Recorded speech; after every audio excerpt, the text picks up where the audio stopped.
Sancho to score. No mistakes this time.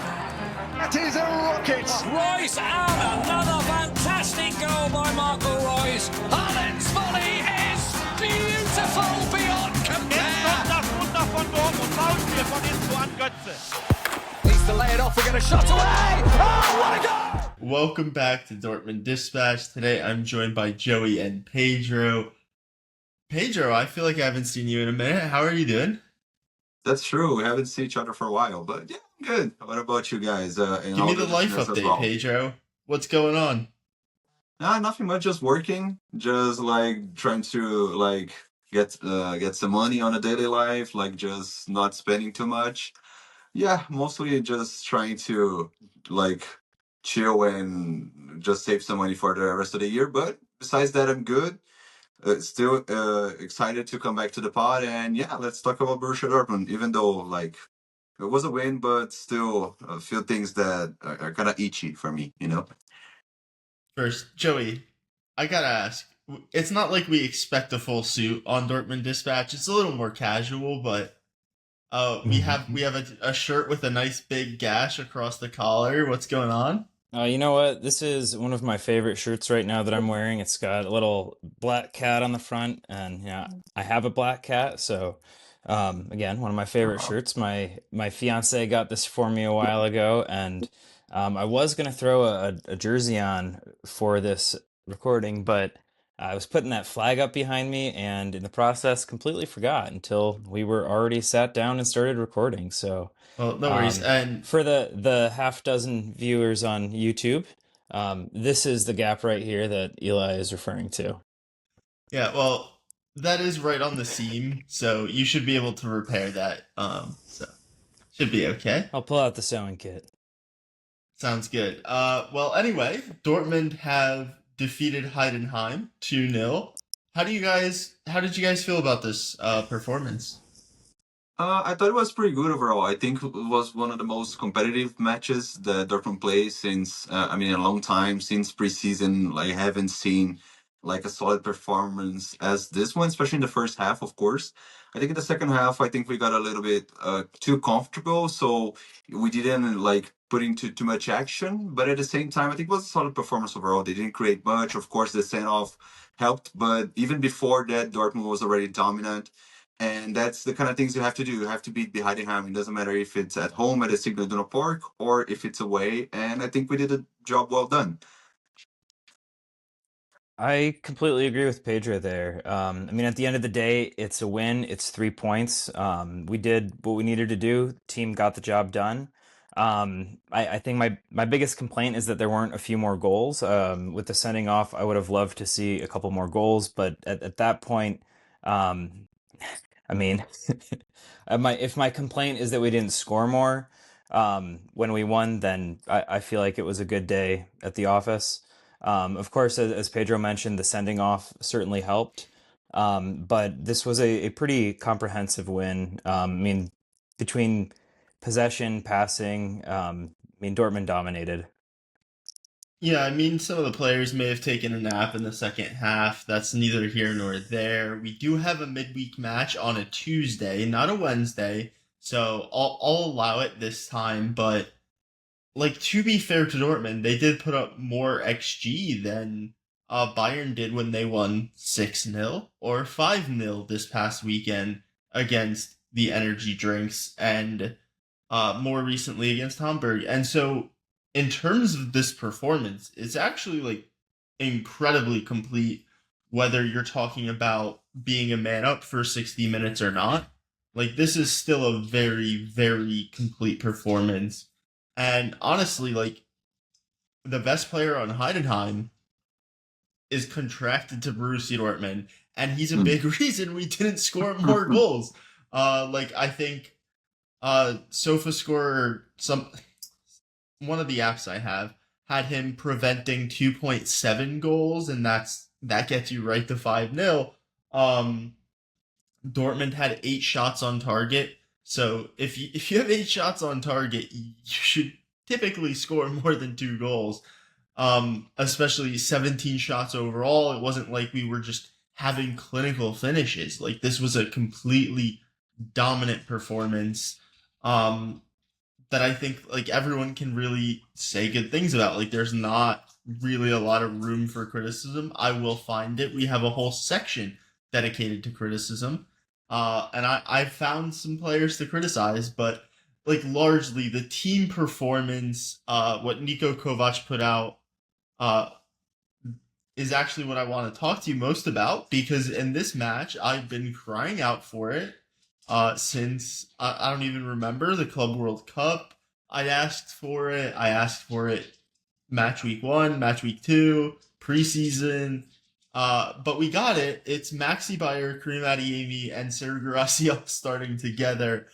Pedro, did you notice anything tactically different about this match? Do you think that's just to kind of pile on pressure on a weaker Heidenheim side? Like, do you think this is something we can see against better teams going forward? Like, what did you make of that tactical change?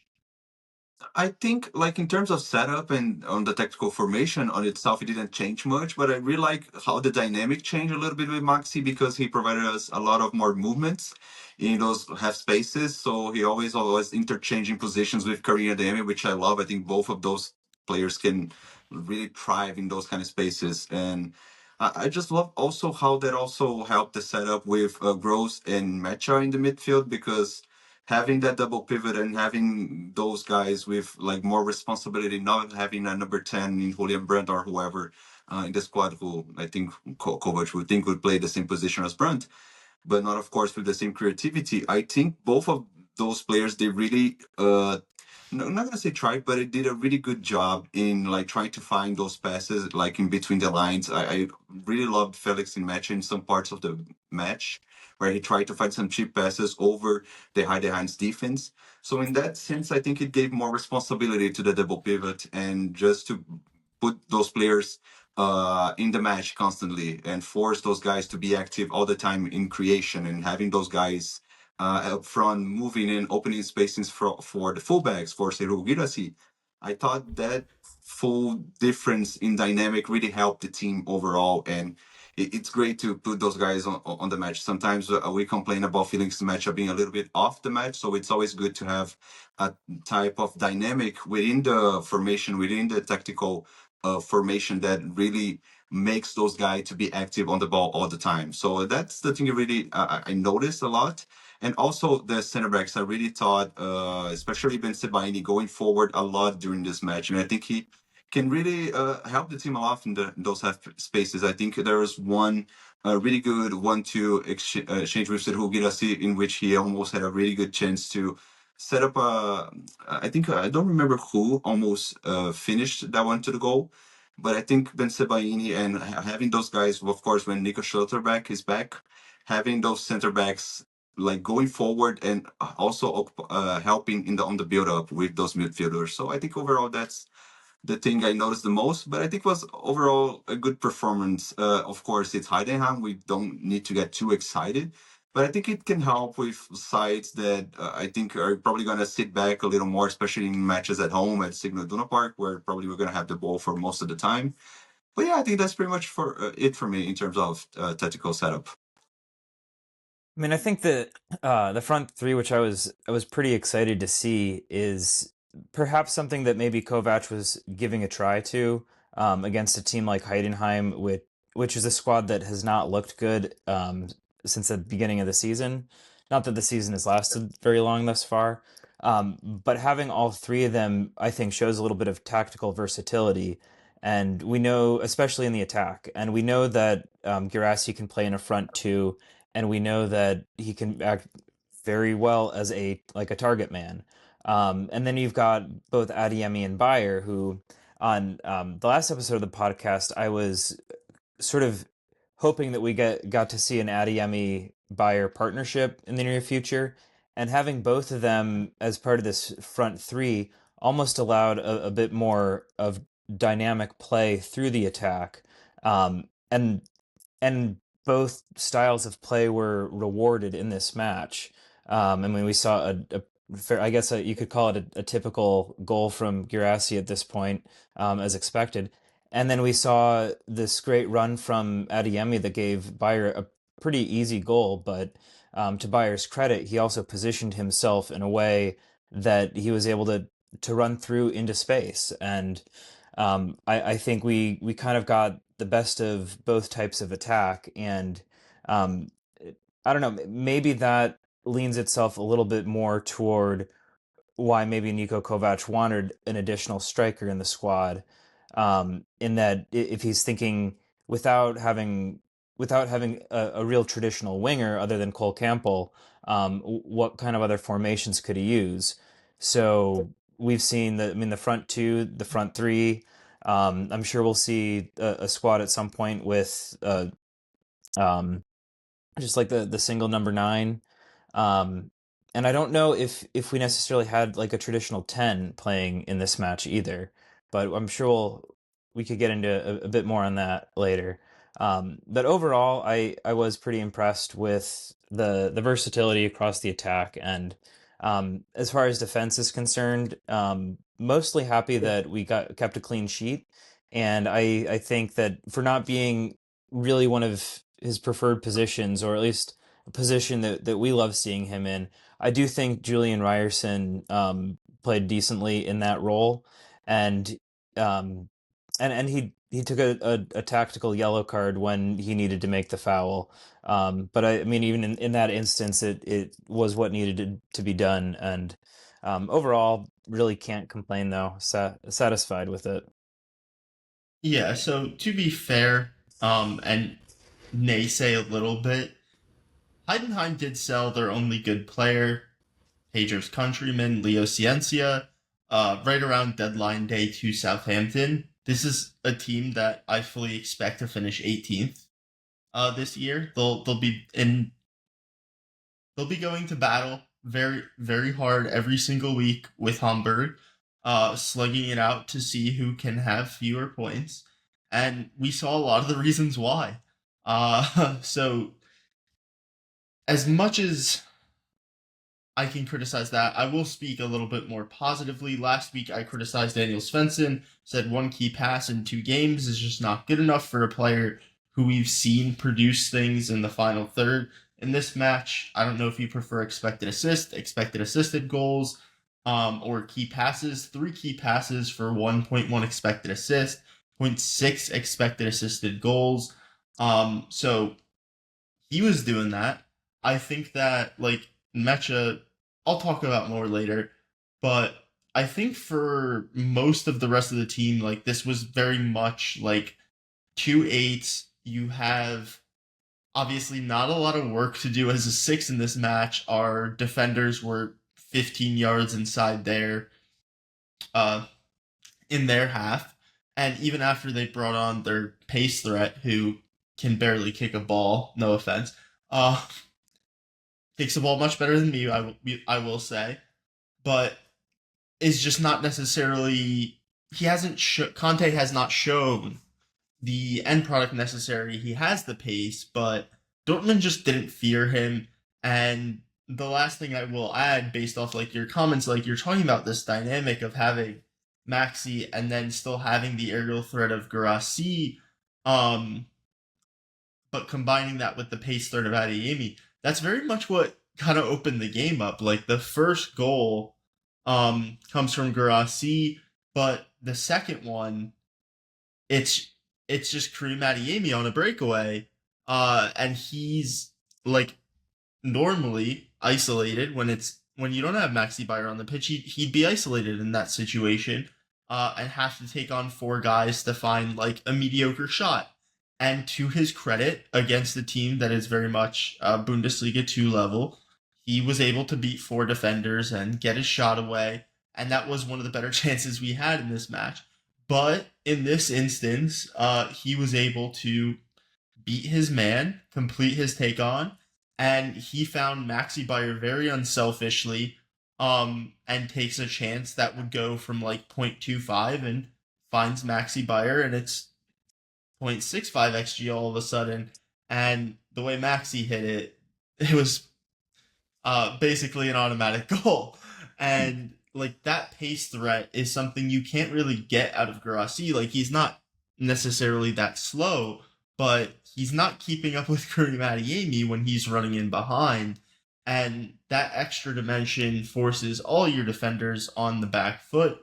And that really opened up the game and allowed us to, in the second half, make some changes. I think I want to talk about Cole Campbell specifically because I don't think we'll talk about him later in the show. But this guy came on. He got 16 minutes plus extra time, and I think that's a really good sign for him. The belief we have in him to make sure we got him into this game. So yeah, what did you guys make of Cole Campbell? I really like his cameo in this match, particularly. I thought he was um, really well connected with his teammates, and I think he connected really well in a few plays. I think he almost scored as well. So in that sense, it's really good for him to have those minutes. And at the same time, I think his characteristics, I think it's really fitting for this setup, particularly. I think he can thrive in those half spaces as like a 10/right midfielder, going on the from the right to the left with his left foot and shooting and finding like passing lanes for his teammates. I think he could get more minutes than we expected this season. A guy who was almost sold to Stuttgart, I think, by the middle of the transfer window. So I'm really glad to see our youth, our academy players having more minutes. On a more negative note, I was a little bit disappointing with Filippo Mane. Of course, he was not going to start with Ryerson there, but at the same time, when Kovac needed to make a change, he preferred number 6 on Salioscan to play as a hybrid center back, number 6 on the right side instead of the youngster, which doesn't really help also with his confidence. He already made a mistake on his first match, which is okay. He's young.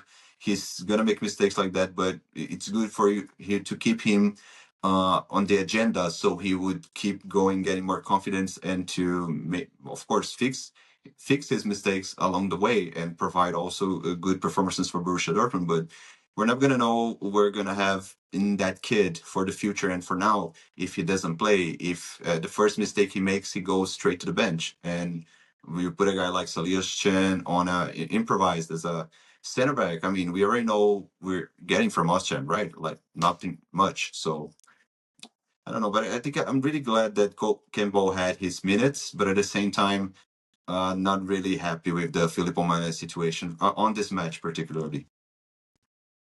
Yeah, I totally agree with everything that you're saying, Pedro. I mean, I mean, correct me if I'm wrong. I think Filippo Mane may have gotten a substitution into the game Technically. with like a second left. Goes in and the Yeah. whistle's blown, and at that point, I'm like Kovac, why? But I totally agree with you in that sense.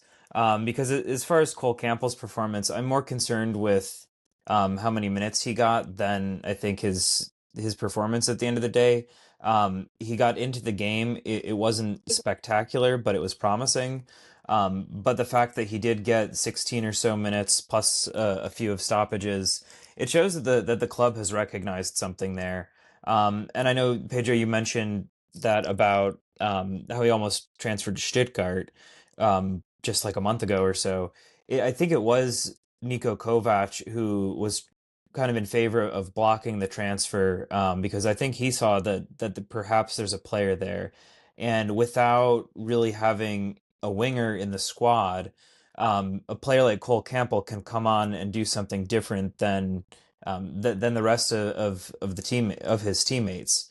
So in a situation where maybe it's the 70th minute or 65th minute, and Kovac needs to make a tactical change and thinks that maybe we need another body sending crosses into the box rather than a player who can try to dribble past his man.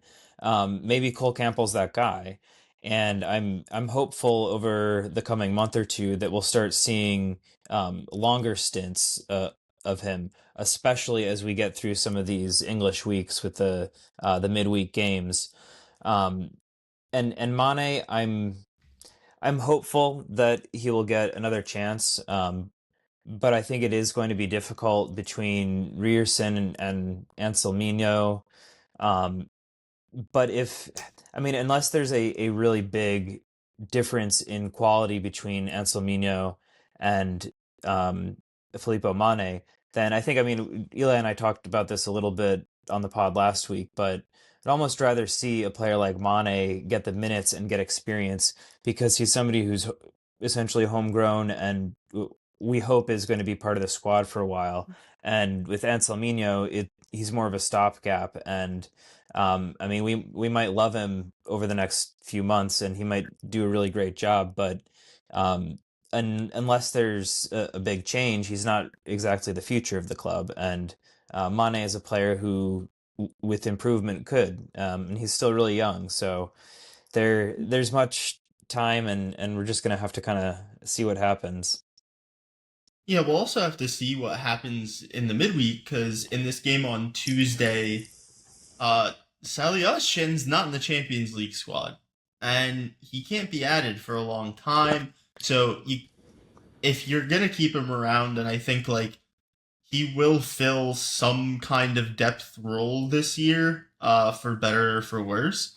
Like you do have to keep him happy. He's a player who's I'm not happy about playing center back, but like this is a guy that's played center back, that's played fullback, that's played on the wing. He's played in the middle. He's done a lot of them very poorly, but he's been adequate in the middle, I guess you could say. So like I don't hate it too much, especially like in a game where how much am I supposed to care about my center backs when they're basically playing as midfielders? Um, I'd always obviously probably prefer Mane to get the minutes, but we'll see what happens in the midweek and who gets more minutes at center back as the season progresses. The one thing I would like to ask you guys, I think, before we go into our star and dud of the week, we also had a little story about Carney Chukwuemeka potentially having a loose joint, whatever that is, and then he gets subbed on in the 65th minute. Uh, Pedro has, I mean, everyone's broken out in laughter. Pedro's rubbing his forehead. Do you want to go first, Pedro? Do you have any Uh, thoughts on Bill's reporting? yeah, I mean, yeah, I know it's built, so you can never take too seriously, but yeah, it's Borussia Dortmund. So we've been having kind of the costume of signing players with bad injury records. I think Fabio Silva is a clear example of that, and yeah, it proved to be true. He's not going to be available for a while now, but yeah, I think it's just like we already discussed that before, so I don't think I need to go into the details. But yeah, I mean, if Chuck would need to have surgery, if he can take the pain and stay on the team, I think they're planning probably to take surgery on the winter break, which I think would be more reasonable. But if he just can take it, I mean, there's no one to blame besides ourselves. We signed the player, so yeah, maybe just a little bit of a poor squad building, in my opinion. But yeah, I mean, I mean, it's a worse story from Bill because there's one that is correct and true that's right here. Uh, Carney Chukwuemeka subs on in the 65th minute. So here's my headline. Carney Chukwuemeka plays 25 minutes, which is above average, or above his average minutes per appearance. Like, right there, Bill. That's true. It's factually true. that, Joey, did he impress you in his 25 minutes? Well, if I worked for a tabloid, and I needed a quick headline for an article, that wouldn't necessarily be lying or needed to just be believable, it might be something along the lines of Borussia Dortmund player with recurring injury has some kind of ambiguous recurring injury. And it's like, oh, wow, that is so believable. Um, hmm, anyway, what did I think of Chukwuemeka? He came on and he played. I don't necessarily remember anything Truer words have never been spoken, Joey. really noteworthy of the performance, but yeah, he was there. I guess I'm glad we have him for squad depth, and who knows? Like we've when it comes to build, you can't really trust anything they say. And I mean, I have talked to a couple of folks who, especially English folks, who seems just starstruck with Chukwuemeka and think that like if he can stay fit, that he has the talent to really be the next big thing. I don't necessarily feel like I have seen that just yet, but I'm at least willing to say, hey, he's a Dortmund player. We signed him, and I'm hoping that whatever his injury or fitness issues are, can be resolved in some way, and that we get a healthy player who can put in 90 minutes at least on a somewhat regular basis, by the end of the season, um, and at least by next season, I hope. Yeah, just one thing, just to add up what Joey was saying about his performance. I think we also got a pretty clear idea of where Kovac plans to use him, because he kind of got into the same role that Adeyemi had. He's kind of like, I think he's not going to play with the double eights with Chukwuemeka on a more like closer to the build-up position. I think he's going to be the forward guy who stays close to goal. He's going to be a kind of like a ball carrying number 10, because he's not that creative, but he has the ball carrying and shooting ability to a point to his development. But yeah, I think it really hints that I think in regards, if we play those double eights in the midfield, I think that our options are clearly Job, Mecha, Sabitzer, Gross, and Salih Shan if the worst case scenario happens and he has to play there. But yeah, I think we got a pretty good idea on where Kovac wants to play Chukwuemeka if he stays healthy, and let's hope, of course, Build is strong and as they usually are. But yeah. Yeah, like Cole Campbell, he did get a shot and a key pass, so there is that. He did play a few more minutes. I think the bigger difference in how much I can. He also completed 4 of his 5 take-ons. Like, that's genuinely really, really good, even against pretty crappy opposition. But like the difference in me caring about Cole Campbell versus me caring about Carney Chukwuemeka off the bench is that Cole Campbell's 2.5 years younger. And so like I haven't seen him essentially be used in a way where it's like he has like the way Carney Chukwuemeka was used last year, you almost have to say that the team didn't believe in his ability as a starter. Whereas Cole Campbell, like, maybe not yet, but like he could be there by the time he's 21 years old, you know? So Carney Chukwuemeka, like, there's nothing wrong with this performance. This is one of his better substitute performances, I will say. Not that he did a ton right, but like it was just fine, pretty solid, like nothing to hate on. And I won't care though. Just because until I see him do it as a starter, I can't be bothered like too much because I don't know what to believe in, and I have to see senior football minutes. Is my opinion. Am I a little too critical? No, makes sense to me. Yeah. Okay, and Joey, I'm going to turn it over to you. We're going to be in a new segment. You may have heard of it before. Star of the week, Joey. Who is your star of the week? It's put a bit of thought into this one, but it's got to be Kareem the Dream Adeyemi. I mean, watching this guy play from the start, I don't think there are a lot of Borussia Dortmund players right now that just kind of have that X factor, and I think Adeyemi does. I mean, when he does these take-ons and these sprints, I think on another day he could have probably scored that one shot that he rocketed over the net. But I was overall really impressed with his performance, and also really happy to see him unselfishly give that goal to Maxi Bayer. I mean, I think Adeyemi could have scored that one, but Ramai was having a pretty good performance too, and that was maybe 50-50, but passing that to Bayer, and that's a sure thing for the squad. And I just think his performance as a whole and the way that he played with his teammates really shows a lot of maturity, when you compare it with, say, the Kareem Adeyemi of 2 seasons ago. So really happy with that, and he's my star of the week. Pedro, I'll let you get the second pick. Okay.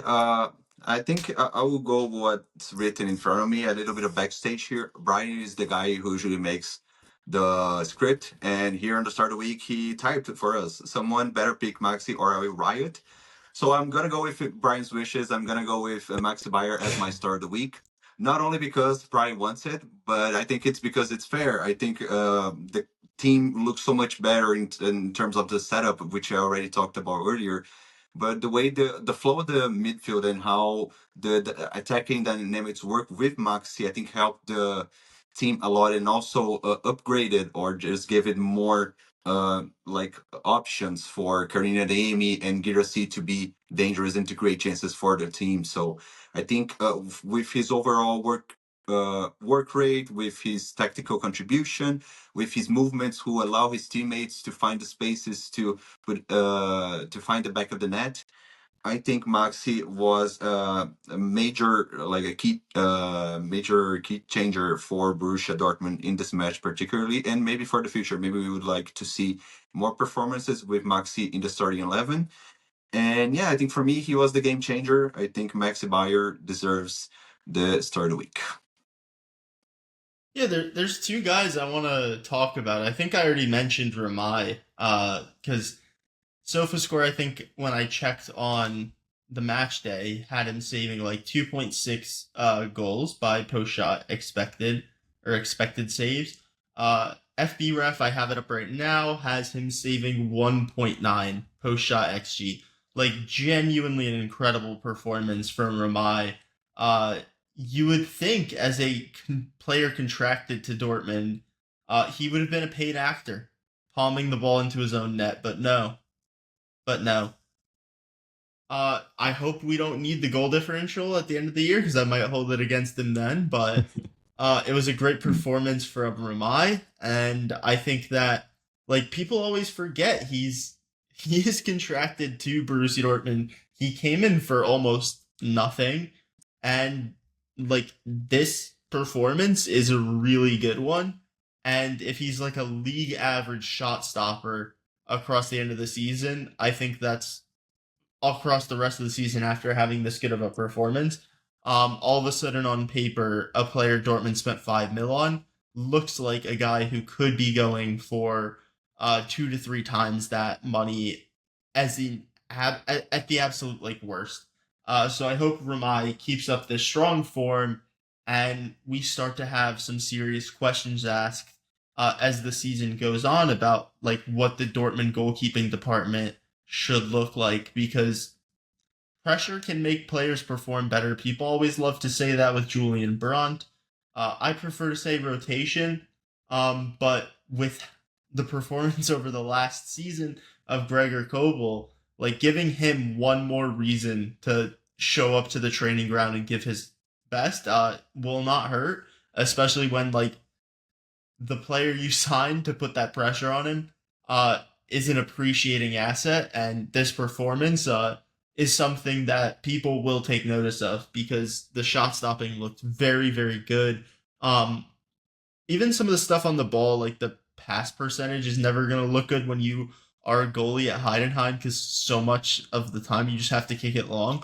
But like he didn't really look like scared of having the ball at his feet, which is a positive. He didn't look great with it, but like I said, he's also passing to Heidenheim players. So let's move on to our dud of the week. Pedro, you went first. I could get a first pick, and I'll take it. I'm going Felix Lemaitre. And Pedro was talking about some of the passes he was attempting in behind. I saw him, and I feel like every time I saw him attempt it, it didn't go well. And that could be a little bit of bias coming up from me, but there were only two players with a lower pass accuracy than him in terms of short passes. In terms of like all passes, like everyone that's below him has either played for 20 minutes or is a guy who is essentially kicking the ball into the box. So like Jan Koto had a lower pass accuracy. All his job is to do is cross the ball. Maxi Bayer, lower pass accuracy. This is again a final third player attempting these dangerous final balls. Karim Adeyemi, same. Cole Campbell played 17 minutes, attempted 7 passes, and had a key pass in there. So again, he's the only midfielder to like not have that great of pass accuracy, aside from like Carney Chukwuemeka, who also didn't play a ton of minutes and was playing in an attacking role. So everyone below Felix Nemecha is a guy attempting incredibly like low accuracy passes, and everyone else that's above him is so far above him. Like Pascal Gross, his midfield partner, 89% pass accuracy, so 7% more accurate. And is Pascal Gross not attempting key passes? Because he actually was. He had a key pass. He had 9 balls into the final third, 15 progressive passes. Like, some of the progressive passing numbers in this match are so obscene that it's going to inflate statistics for, like, the entire first half of the year. And potentially even the whole season. Like, Ben Sebaini is an above average progressive passer, but he had 27 progressive passes in this match. Like, it was so easy to pass the ball forward. How many times did Mecha make a progressive pass? 5. Like, that was his average last year. That was his average. So to not be able to play to play the ball through the lines against a Heidenheim team down a man that's already terrible at pressing, it's not a good sign, to be honest. I need to see more out of a number 8, especially if we're going to play a double pivot. Like, I need to see more out of Nemecha's passing. I don't think I'm going to see it. It's been something he struggled with his whole career, and I just don't understand how, like, 82% is, like, not dissimilar to what his pass accuracy was at Wolfsburg. You're passing to better players. It's supposed to be easier. Like, Salihamidzhian's a guy whose pass accuracy went up, like, 8% going from Köln to Dortmund. Like, something ridiculous. Like, it went up so much, and Nemecha in this match, he was struggling to break down the Heidenheim defense to get the ball forward, and at that point, I'd prefer him to just play the safe passes, dump it off to the better players that can pass the ball forward, and, like, have a really high pass completion percentage, but Nemecha didn't really do a ton of that. He did have a couple key passes, 6 balls into the final third, but again, like, it was so easy to pass the ball into the final third in this match. But yeah, what are your guys' thoughts on that? And Joey, you can give your dud of the week if you have no thoughts on a certain Felix Nemecha. I mean, I don't know if I have much to add to your Nemecha rant there, but I will say when I was trying to determine who I was going to pick for my dud, I don't necessarily feel like anybody stood out as my dud, and the more I thought about it and the more I watched, it's like it was staring me right in the face. Love the socks, love the shorts, love the neon, but then you get to the jersey, and that thing is ugly. It's kind of I agree. Yeah. like a robot vomited the design onto the kit, and they're just like, yeah, let's we need an away jersey that we're gonna wear 4 times this season, because we always wear the home jerseys when we're away anyway. So here's just a quick sketch of something, and they said, hell yeah, let's print 1,000 of them. So yeah, my dud is the away kit. I don't like it. Me neither. That's fair. Pedro, do you have a dud of the week? Yeah, sure. I think I have a few candidates, but just like Joey, no Ooh, one a really few. stood out to me as my dad.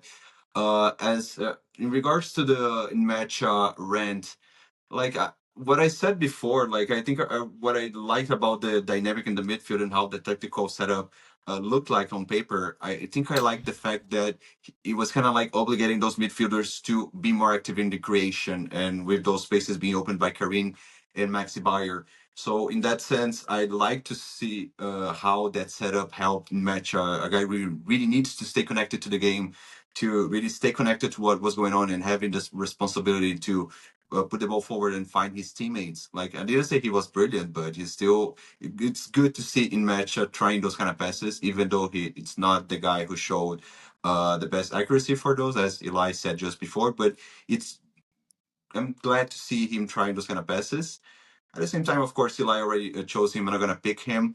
I didn't really like also the work from both fullbacks, especially offensively. I felt like personally that Svensson hasn't been brilliant as he was by the end of last season with the black and yellow jersey. Of course, he put a high standard to his name since arriving in Dortmund out of nowhere and impressing us. But at the same time, I was expecting more from what we saw last season, especially on the offensive terms. Jankoto also did not have a really impressive match, in my opinion. He was worse than what he was offensively against Union Berlin, and he also made some really risky passes, especially the one we cited before, where Ryerson needed to tackle Heidenheim's attacker and get a yellow card. Otherwise, it's going to be probably a dangerous chance against Gregor Kobel. But I'm actually going to choose a different one. I think after all that talk, I'm going to go to my dud, which is Niko Kovac. And you guys might be surprised, but I'm just going to start real quick, like the contrast between the post-match quotes in which Maxi Bayer, I'm not going to read it all, but basically he said they were hoping to get 3 points. And of course, they're aiming to become champions, which is what we want to hear. But right after that, we got a comment on that Maxi Bayer quote from Niko Kovac. And he basically said that kind of statement about the championship shows that Max Bayer is only a 20-year-old. Like, it's just amazing how in this club there is no possibility for us to get excited and to aim for higher goals rather than just fighting for the fourth place or maybe just staying close to the big fish, which it's Bayern Munich, of course. We're not denying that, but at the same time, I want to see my manager to back his player on the post-match interview. Of course, get some real amount of realism, being more realistic at points, but just don't be like cutting the guy's hopes for fighting for the championship, which is his dream as a player, our dream as the fans of this football club. We spend our time watching the matches during the weekend when we could have been doing better things. So yeah, Niko Kovac, I'm really trying to like you. I'm really trying to get my back on the hype train. Think you're more than just a floor raiser for this club, but you're not helping me here. Just please help me. help me like you a little bit more. So yeah, that's Pedro. Niko Kovac is my dud. Kovac, Pedro, give us more wins. Let me justify this a little bit from Niko Kovac. So I love a delusional striker as much as anyone, and Maxi Bayer in this case may be a little bit of a delusional striker, and I love that. I love it. Niko Kovac's job is to worry mainly about the next match day. Like, he's not right now. He's mid-season. He's not worrying about the end of season goals. He's just focused on, okay, we just beat Heidenheim. Don't care. That's what we were supposed to do. It's match day -2. I have 2 days to get this team ready for Juventus. And so he's taking it like one day at a time. The last sentence in the quote that you read, after the third match day, no one has been crowned champions and no one has been relegated. This is very different. This is not a part of a quote that gets included by a certain Hans-Joachim Watzke. He's like, oh, Bayern are rich, they're champions. That's a Watzke quote. I'm paraphrasing a little bit. Please do not sue me. That was a joke. I can't be sued now. Anyway, the difference in this Niko Kovac quote is it's very much more about one day at a time. Like, it's still early in the season. Like, if we want to be champions, you have to prove it to me every day. This is 3 match days. You haven't proven it to me. And so that's how I'm going to read into this, to choose to be a little bit more positive. I said on the last episode, I've been a little bit more pessimistic this year. I'm going to try and get my positivity back, and so I'm going to give you that positive reading of the same quote. So Pedro and I right now, it's like a devil, an angel on your shoulder. Joey, do you have a thoughts on who? Are you picking the angel or are you picking the devil? Hey, I mean, The devil. we've been talking about it, so now I'm going to read the quote. Our goal is to become champions and play at the top for the whole season. Then you have to get 3 points here. That's what we did. Yes, Thank, Maxi.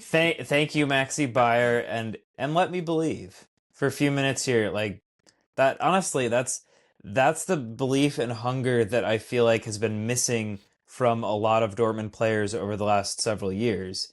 And I mean, I love a quote from that. Maybe it is delusional, or is it? We're 2 points behind the top of the table, and we're in second place. If you think about it that way, if Maxi's saying this and we're 15 points behind the title or the first place team, then sure, it's delusional maybe. But right now, why not ride the momentum of that win, feel good about it, build some confidence, and let's head to Juventus and put on just as good a performance.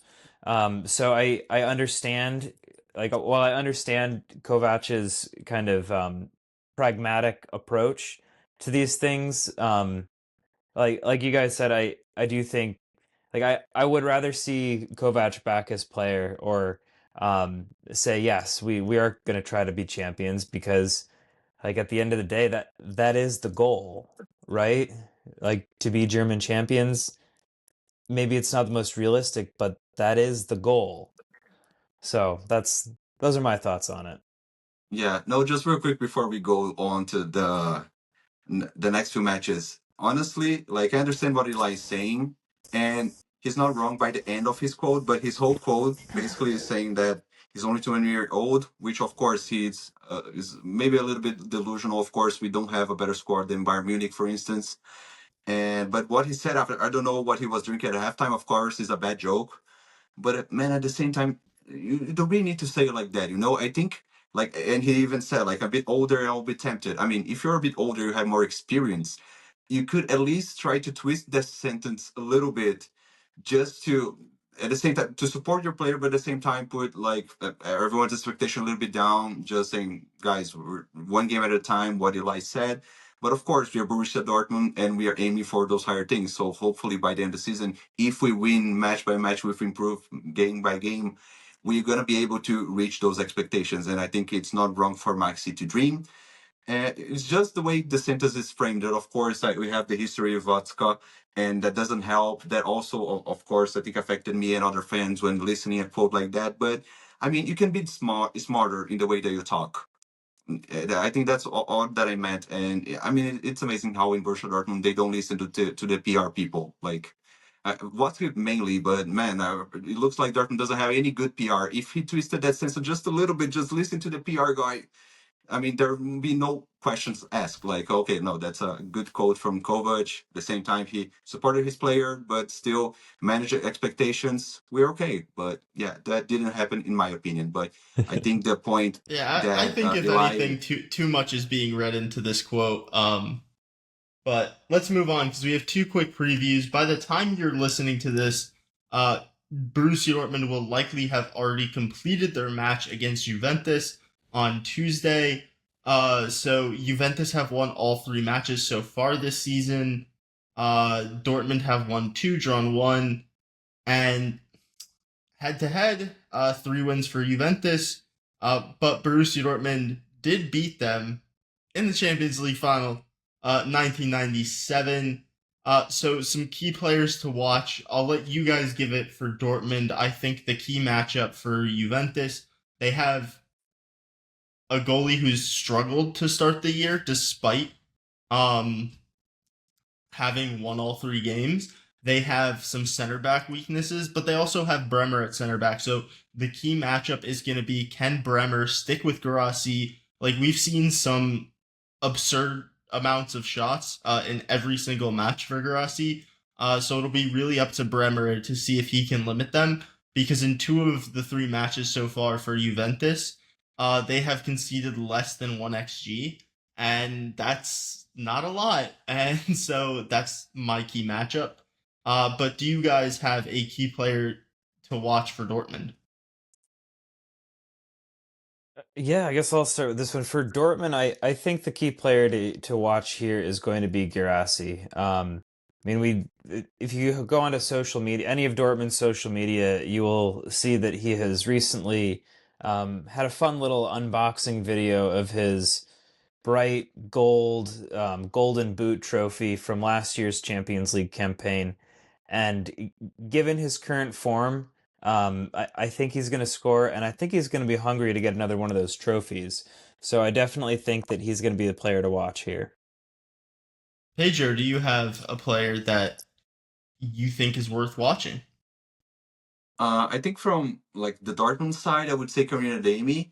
As Eli said, I think we have really good matchup on the right side against Kelly. I really don't rate Juventus defense except Bremen a lot. Last season, before Bremen got that serious injury and lost the rest of the season, Juventus didn't concede a single goal, and after that was a little bit ups and downs.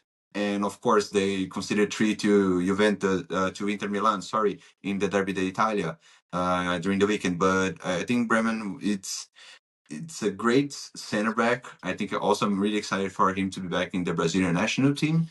But at the same time, I think what Joey said, who get to see like locking Bremen, it would give more space for Maxi Bayer and Karina Demi to thrive in between the lines, in between the center backs, in those diagonal runs.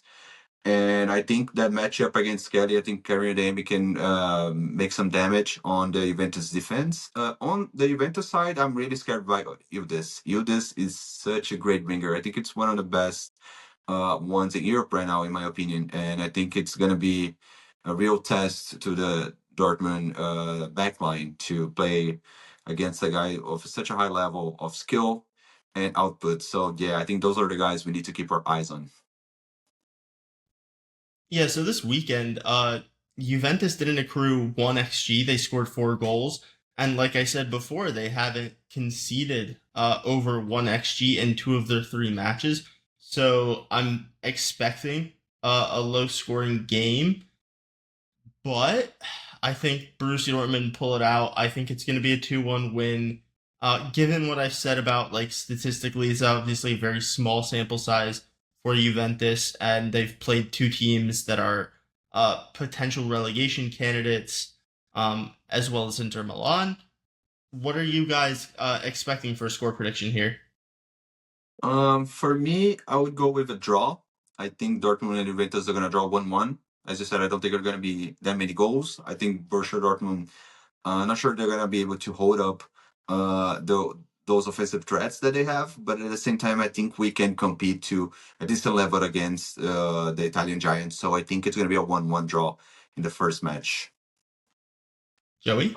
I'm gonna go a little bit more optimistic. I think I'd be satisfied with the draw in this one. I mean, it's a tough away match to start the Champions League campaign, but I think Dortmund are gonna squeak by with a 2-1 win is what I'm going with. Oh, Joey and I on the same page. And next up, Borussia Dortmund this weekend have a match against Wolfsburg. Head-to-head, 29 wins for Dortmund, 10 for Wolfsburg, 7 draws. Somehow it says 0 fans for Wolfsburg, and something about how they could barely get their tifo to hold up because they didn't have enough fans in the stands. Joey, are you reading what I'm reading? I might have missed that story, but I believe it. Oh, I mean that story came from my eyes watching them trying to unfurl it. But anyway, some key players to watch for Wolfsburg for me, it's got to be Wimmer. Like Moamura is their best attacker, but in terms of like the actual creativity, I think this year I've seen him very central, playing more as a 9. I haven't watched a ton of Wolfsburg, so maybe he's still roaming around freely doing whatever he wants. But for the most part, what I've seen, it's Wimmer is the only like creative, like ball carrying attacker they have. As he goes, their team goes. I think that he right. I think he's a right-sided player, which means he lines up with Svensson, which would allow us to continue playing Koto as that right wing back. And I think that, like, honestly matches up better for us because I think that if he is he is a right-sided player. I think Svensson's a much better player in the 1v1s, and I'd really like that matchup for Borussia Dortmund. But if he goes, then Wolfsburg's attack can go because Arnold's the rest of their attack, and he scores like a free kick every quarter, and he just got his. So we shouldn't have too much to fear there, but you never know. Joey, do you have a player to watch for either Borussia Dortmund or a particular matchup with a I Wolfsburg player? I was actually going to bring up Maxi Arnold, just because I think after the Dortmund game the other day, flipped on one of the other matches that was taking place, and it was the Wolfsburg game, and it's like I no sooner flipped flipped the stream on ESPN to Wolfsburg that Maxi Arnold fired one in from pretty far out, and I mean that was an impressive goal. So I do think that Kovac will probably be relaying the message to be cautious on the front end of the box and right outside of the box, because I wouldn't. I mean, of course, it would be Dortmund's luck to see Maxi Arnold get two screamers from set pieces in consecutive games. Um, but I think that I mean, I don't know. I mean, I think this is a very winnable game, though. Hey, Joe, do you have a player you're interested in watching for Wolfsburg? Yes, Christian Eriksen. Of course, I'm a Spurs fan, so you guys know. But yeah, it's good to see him in the Bundesliga. So I'm excited to see him. Hopefully, he doesn't do anything bad for Dortmund, like doesn't score anything. But I'm excited to see him there. Of course, I think Arnold is also a great threat in set pieces, so Dortmund needs to keep an eye open. But of course, Samuro, I think it's the guy I'm really scared of in the attacking front. And it was crazy to see him. I think it was he who scored a header against Cologne, which is not a very tall guy. So, but I really think it's a very winnable game. I think we have a better squad. I think we can provide better protection close to the box and to avoid those kind of set pieces and like shooting from outside the box from those kind of threats. And I think it's a very, especially being at home, I think Dortmund shouldn't struggle too much to win that one. I think that one I'm going to be more optimistic for a win. I think it's going to be a 4-1 if I can already give my prediction, of course. Yeah, go for it. Joey, what's your prediction? I'm gonna go 3-0. Same. Supposed to win by 3, but I think Dortmund's gonna keep the clean sheet again. Well, I was about to say that, so now I have to pick my own individual unique score. I'm going 4.5-0. Because I think Dortmund will win 4 or by 4 or 5. Like let's have a fun one. Let's play a laugher. Why not? Brian put starting 11 for Borussia Dortmund as if we would ever fall for that trap after a midweek match that we haven't watched yet.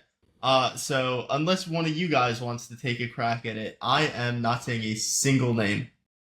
Kobel. No, I mean, me neither. I'm just curious, especially if Anselmio and of course Nico is back in training. I'm not sure he's gonna start anytime soon. Maybe a couple of matches before he comes back to the starting 11. But I'm really curious, just to give it out there before we finish the pod, if Ryerson is gonna have more shots as a right wing back or as a right center back because he played decently well in that role, and he can also be that threat on those half spaces when the center backs are playing a little more forward role. And also, as I said before, Svensson hasn't impressed me this beginning of the season so far. So if with Nico back, who is the starter for the left wing back position? That's I think we gotta start thinking about it in the next few weeks. But yeah, I'm not gonna fall for that trap. That's too dangerous, and I'm not even sure how the starting 11 is gonna be against Juventus. But yeah, I'm curious to see how those decisions are gonna play out. Yeah, so I'm gonna go out on a limb and say that Nico Schlotterbeck is still at least 3 weeks away because this week he was back in training, but it was non-contact. Like he wasn't able to do any contact work, and until you start seeing that in training, he's got to be at least 2 to 3 weeks away at minimum. I would expect it's closer to 3 or 4. The last thing we have to do today, because we're not falling for Brian's trap of predicting a starting 11 when we have a game in between the recording and the game we'd be predicting the starting 11 for, is giving you the Fantasy Bundesliga update. So the top 5 spots, there's a lot of change this time of year. And starting off in the top spot, we have Hamidi 1909 Supercalifragilistic something in second. Your Name is Too Long. It's been cut off. And then we have Christ Theme in third, Junior Intelligente in fourth, and Dylan's Dortmund Dynasty in fifth. And I will say shout out Christ Theme because I believe they were in the top 5 last year, so that may be a name to keep your eye on because this is a very consistent performance out of them to stay in the top 5. But we appreciate all of you for participating in the Dortmund Dispatch Fantasy Bundesliga because we have 168 members, and that's a very, very impressive number for us. We really appreciate it. Please make sure that you follow us there if you have an account, as well as on Blue Sky, wherever you get your audio podcast. Subscribe to the YouTube. If you want to watch on YouTube, like we do that as well, but you're welcome to continue listening to the audio platform. Joey, I believe you have something to plug, potentially a literary magazine. Yes. So the literary magazine that I started with a few former MFA classmates, our first issue that under the theme Playlist for the Apocalypse starts coming out in October, and we have just opened our submissions for our December theme, which is Sweater in the Attic. So if you are interested at all in that, check us out. Got the long and the short of it. It's Long and Short Lit on Instagram, and you can get all the news there. It's free to follow. And Pedro. No, I don't have nothing to plug. As I said, I'm not writing that much lately, but of course, follow us in all social media. Help Joey with his literary piece. And yeah, see you guys next time, hopefully with another Borussia Dortmund win. Yes. Yeah, thank you guys. Hopefully with two. Thank you, and have a good one. Jadon Sancho to score. No mistakes this time. That is a rocket. Royce out. Another fantastic goal by Marco Royce. Haaland's volley is beautiful beyond Jetzt compare. kommt das Wunder von Dortmund. Foulspiel von Inzo an Götze. Needs to lay it off. We're going to shot away. Oh!